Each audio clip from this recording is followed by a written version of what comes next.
Okay, so today I am doing lesson number 334 of a workbook of A Course in Miracles. I know many of you are on different lessons. You're further ahead. I don't know what day it actually is anymore. Um, Funny part about it is I read this lesson a couple days ago, and one line in here just sort of sent me. And I just sort of sat there and I never went any further. So the next day, um, I know it was yesterday, it was a busy day. There was a lot of things going on. And I sat down and I said, okay, I'm gonna record the video for the lesson. And I opened, set everything up, and here I was. And I read it and I just sunk into this experience. And I don't know. I sat here, and then I don't really know what happened, but um, I never got around to doing it. So today is lesson number 334. Today I claim the gifts forgiveness gives. It's interesting. The fact that the the element in the lesson is always now.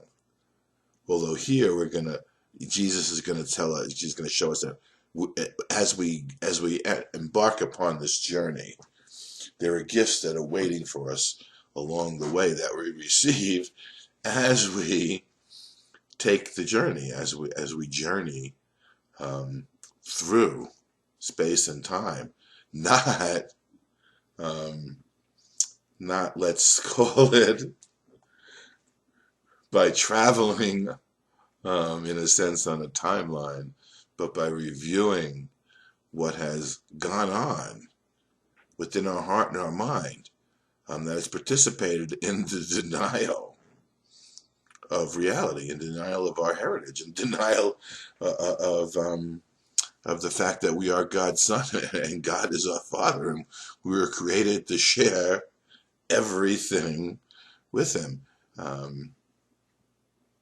So we're in this journey, and the return journey, consists of looking at where we find ourselves and how we got to the point in our mind where this has occurred, and allow forgiveness to free our mind from all the blockages that keep us from the experience of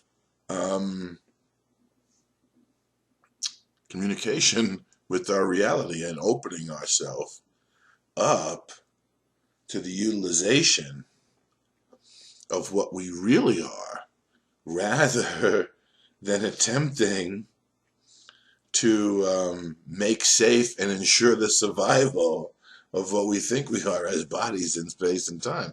I will not wait another day to find the treasures which my Father offers me. There's the element of it's always now. I'm not going to wait any longer.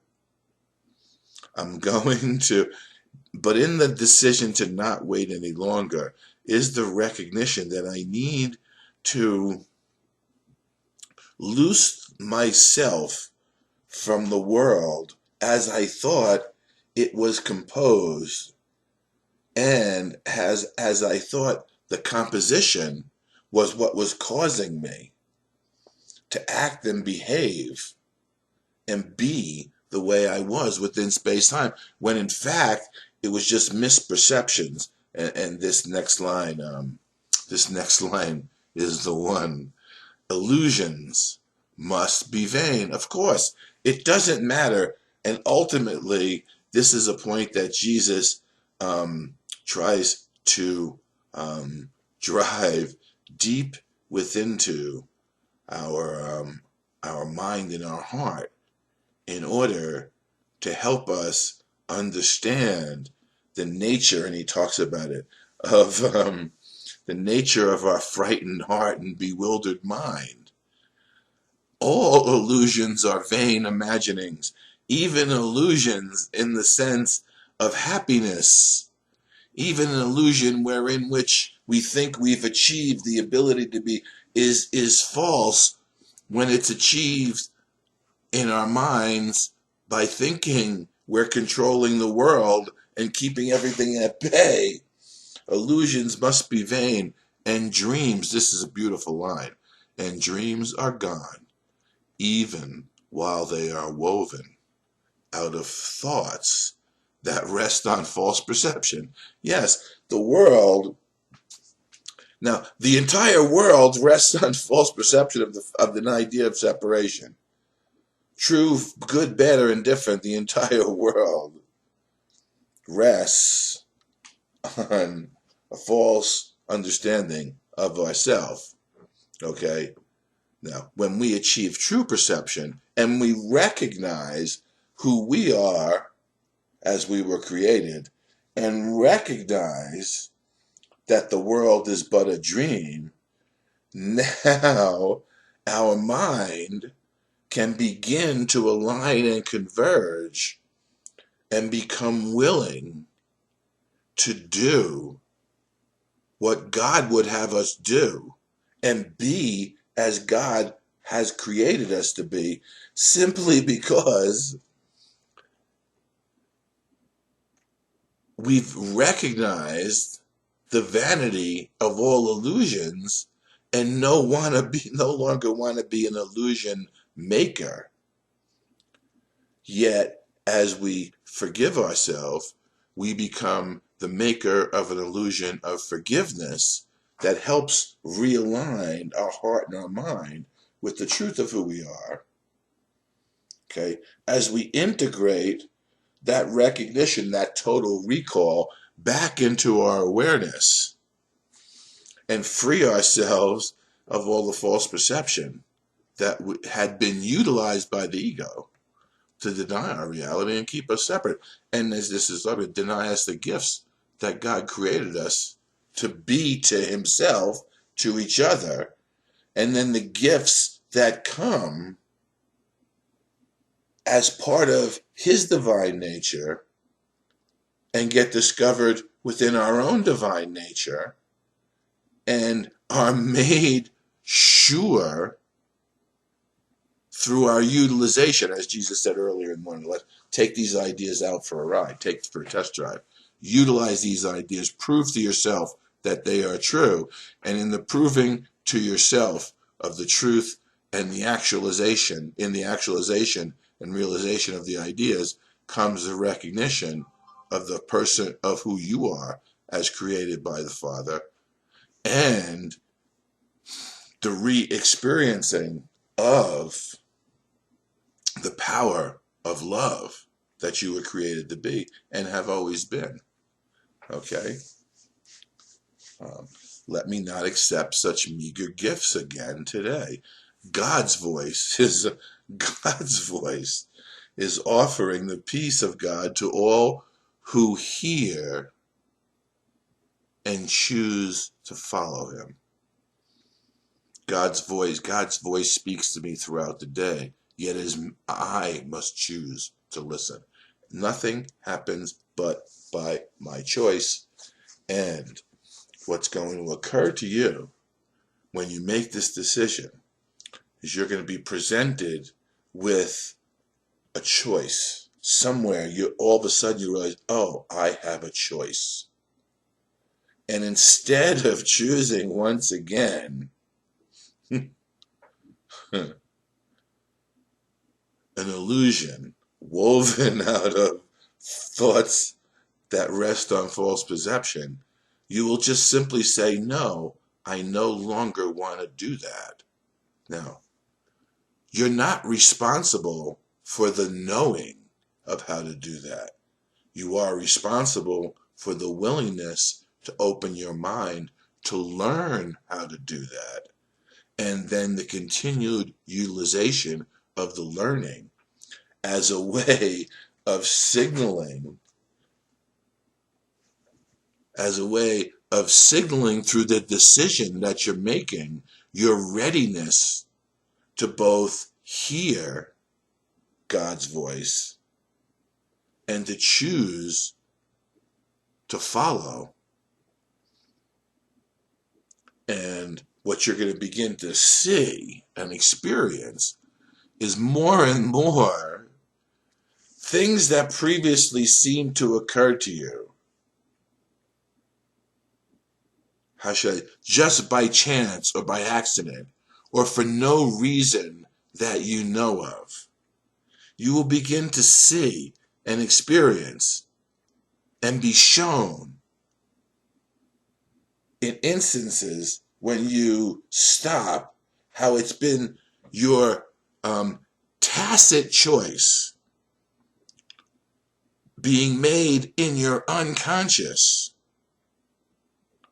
And now that you have chosen to no longer do this today, you'll recognize how you have been making those choices in a moment when you see that you have always had a choice in a place and for something that you didn't know you had even been choosing for, because you had desired the amnesia and the unconsciousness of the dream of separation rather than the divine awareness that you were created as and you were created to be and share and extend. God's voice is offering the peace of God to me. Just before I started this video, I had this thought, and I want to see if I can.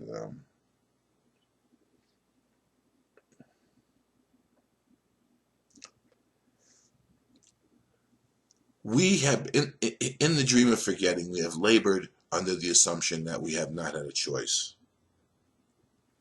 The new direction that we are receiving is that nothing has happened but by our choice. Okay? Now, we needed to be made aware of it, and so we have been told, and therefore we are now responsible. Okay? And so I go to find the treasures God has given me. I seek but the eternal, for your Son cannot be content with nothing less than this. What then can be his solace but what you are offering to his bewildered mind, frightened heart, to give him certainty and bring him peace? Okay. It's very hard to convince anyone who has not had the experience that the bewilderment they experience in their mind and the fear that they experience in their heart, okay, can simply give way to the peace of God by making a choice for something other than everything we have chosen. It's very hard for a mind that's dealing with the fear and bewilderment in an attempt to no longer exist like that in the world. It's very hard to get that mind to slow down and stop long enough for it to see how much tension and how much of that fear and bewilderment is being held simply because it will not stop and seek peace where peace really is. Many of you who have had the experience, and in the joyful recognition that came with the experience, came the motivation for the continuation of the utilization of the principles, simply because you had gotten to the end of your desire to live the way you were living within the world of space and time. Simply were sick and tired of being sick and tired and knew not what to do. Okay? And when the experience came, the simplicity, there's a line, of course, it says, oh, the simplicity of salvation is, oh, I but do this to myself. And what I'm doing has no reality, yet the reality that I gave it has taken away my ability to experience my reality. Now, when you have that moment, and all of a sudden, the peace of God enters your heart and mind, and the tension goes out of your system, and you sit there in a moment of pristine rest and innocence, okay? Until that you've had that first experience, there was no way in the world you would have ever thought to look there to find what you thought you were going to find everywhere else you were looking. And yet the solution was simple. Okay? That's what we're after. That's what this is talking about. This your will to me. For thus I will behold my sinlessness. Today I would behold my brother's sinlessness. That instant where we go, where the judgment, we judge, the judgment that we make so fast in our mind causes our heart to enter into an experience that necessitates, that necessitates an action in order to keep us from sinking into the depth of despair that we're really experiencing underneath as we continue to think we can seek answer. Okay? Now, it's hard to convince anyone that it's just simply in the stopping and asking for help where the answer comes, and you can know. Someone says, oh, I could have had a V8. When you begin to recognize, oh, I could have had a V8, the joy of the V8, the joy of the peace of God becomes the motivation. And the experience and the awareness that that's been in you always and will always be there, never to leave, is an incredible treasure to find. There may be a moment when you feel a little embarrassed by the fact that it's been there all along, and exactly what you're looking for had been right where you left it all along, and there was never any need for you to go anyplace at all. To discover the joy of your own innocence, of the sinlessness of the Son of God, the guiltlessness that in which you and your brother were created. And in attempt to make anything true in the world through the mindless activity in it keeps us from the awareness of that joy, of that wholeness, of that sinness, of that perfection. And it's just that tiny shift. Many of you know what I'm talking about. And you would have never thought before. And you can watch, and you watch as you see your brothers